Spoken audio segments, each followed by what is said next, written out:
Hello, everybody. Welcome back to True Crime Loser. How's it going? How was your weekend? So, today I wanted to do a video on the horrors of buying a house that you can't afford. And I have some experience with this. In 2010, I worked for a mortgage servicing company in Denver. And what my job was is I would get a portfolio of families that were 90 days default, so 3 months behind on paying their house.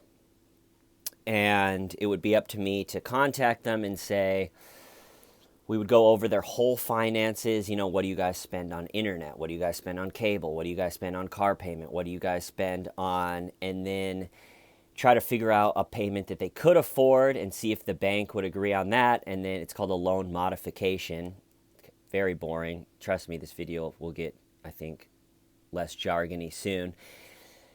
And then if they just were way off from being able to afford the place, then I would try to convince them to do a short sale, and that's where you sell it for less than you owe, because it's probably not worth what you owe, and then the bank lets you get out of there and not pay the difference. All right. So as everybody knows, Chris Watts and Shanann's house was massive. It was huge. We've all seen the police body cam footage of all over, and it is a huge house. And Colorado is filled with those type of subdivisions, just these massive cookie cutter. That's where one builder goes in and builds a ton of essentially the same house. There's probably 3 or 4 to choose from. And what's interesting is they're not really marketed for people that can afford them. A lot of those houses in subdivisions like that go up for foreclosure because people that can afford those houses aren't interested in living in that location, in that type of cookie cutter subdivision.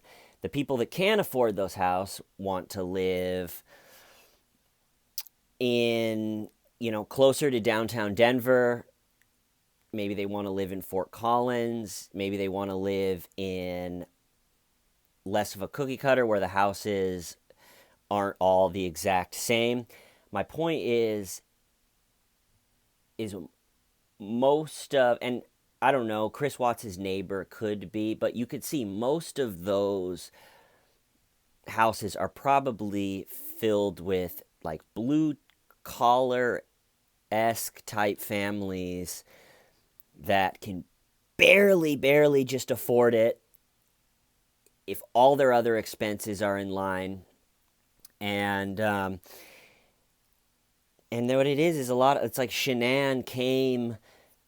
There's a story where Shanann, I think the company that Chris worked for, they flew them out and they showed them houses that they could afford with Chris's salary working at that oil company. And I don't know if this story is true. I'm sure you guys heard it too. But the story is Shanann looked at all those houses and was basically like, nope, we're not living here. These are too small. This isn't the life that I want to give my kids, or I can't picture. So let's go look at these huge houses over here. And they ended up getting in that huge one that they're in. And so that happens a lot. Like, I can't even tell you how many couples that I worked with where it came to buying a house. And this is a good lesson for everyone. A lot of times it doesn't end with the person murdering their family, but more often than not, it ends with the marriage just disintegrating. Because being in a house that you can't afford will just slowly kill you. You just never have money, and it's always stress. they pulled out some of Chris's 401k just to get current. Think about that. Like, now you're not only thinking about, all right, we are completely screwed in the present, but we're also just now screwed in the future, because now my retirement is also going towards this just massive, it's just unnecessarily huge too. I live in New York City now, and the space that we have here is tiny, and it just really highlights how insane it is to have a house that huge. There's just really no reason for it. And a lot of the times, like I said, it comes down to a young couple buying a house, and you have one of the people in the couple, usually the woman, I don't know why, is kind of nudging the guy like, come on, Todd, we need to get the big house. We need to get the big house. And, or maybe it is Todd saying, I really want to have this giant house, and we can make it work. And what a lot of people do is they take what's considered affordable. It's called debt to income ratio. What's considered affordable is your house payment should be no more than 31% of your total income. And then, but it doesn't really matter if the Watts family had crazy expensive furniture that they were struggling to pay off. And it really doesn't matter if your life stuff, everything else in your life, finance wise, is looking good. 31% is considered affordable. And I don't know how much that they made. I think Chris in his interrogation said they both made around 60 or 70. But I feel like people always kind of exaggerate in the high direction for that. And essentially, buying a house like that, it's just a ticking clock until the shit hits the fan. Because if you can't afford it, and you get down every month, and then that stress just digs into the marriage, just brutal. It is really hard to escape it. 90% of the people that I worked with when I worked for that mortgage servicing company going through similar things as Chris and Shanann, where they're always like a month or 2 or 3 behind, and they're selling off their 401k to get back on. None of their marriages are in good shape. None of them. It's just too stressful. And so, me and my girlfriend are trying to buy an apartment here in New York, hopefully in the next 3 years. We don't want to rent forever. We don't want to be in our 40s and 50s and some landlord can't renew our lease. So we want to buy, and I just stress over and over again, even if you find a place that you love and it's like, this is the place for us, like it's perfect, it's a little expensive, but it's perfect. Fuck that. You know what's perfect? The place that you can afford, and the place that you can actually just, we can live in this. Maybe it doesn't have the sunroom. Maybe it doesn't have the huge vaulted ceilings and the extra whatever. But if you can afford it, that is yours. You can feel it, the stress. It's like, and a lot of people, and I think this probably happened in Shanann and Chris's case, a lot of people say, all right, we can barely afford this, but we'll probably be making more money next year. And, the Thrive business is probably going to take off. And so, we'll go from barely to be able to afford it to affording it, to then to move in where it's like we can comfortably afford it. And maybe that works 10% of the time.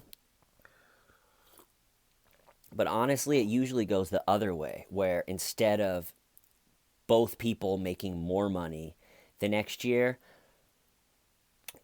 one person will lose their job. So they go from one income or 2 incomes to 1 income, or one income gets slashed the hours, or one person gets sick.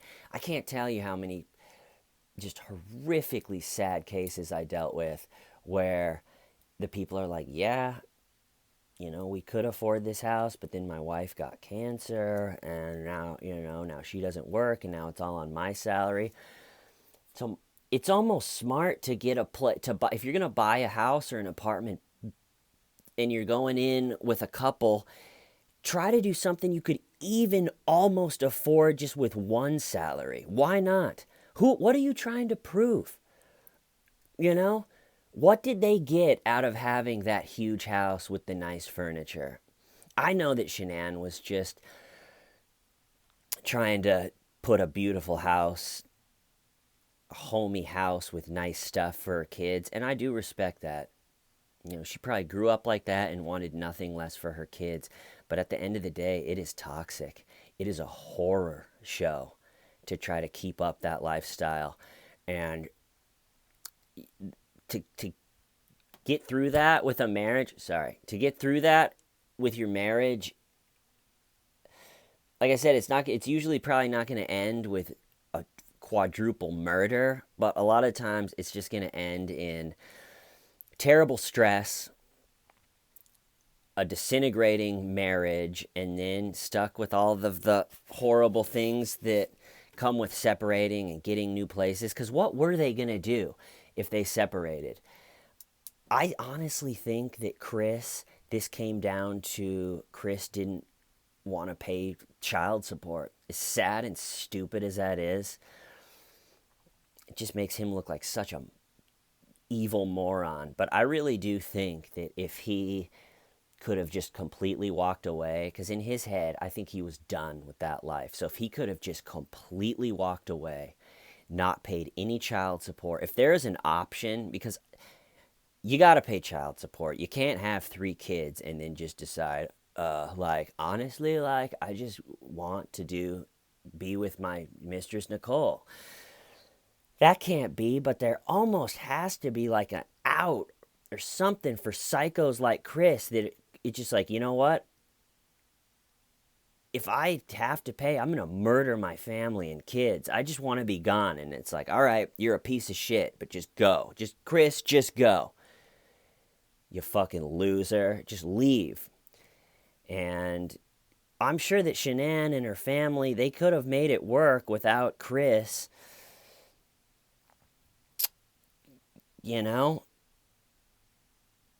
But then you can't give, because then you can't give people outs on child support, because then they won't take care of their kids. But it's so sad that it just comes down to he just didn't want to. I just think he just didn't want to pay.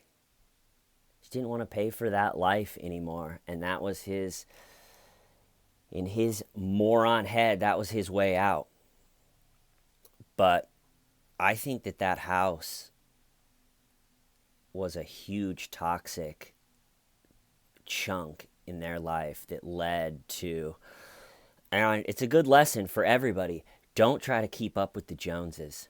Don't try to have some life that you think you deserve.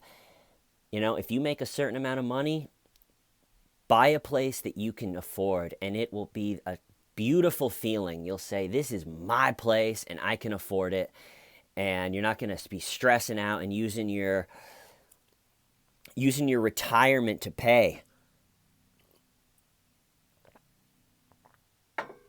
Anyway, I think that's it for this video. Thanks a lot for clicking and watching a little bit of it. I really appreciate it. I'm trying to think if I got anything else. All right, guys. You're watching True Crime Loser. Hope you have a good start to the week. I'm out of here.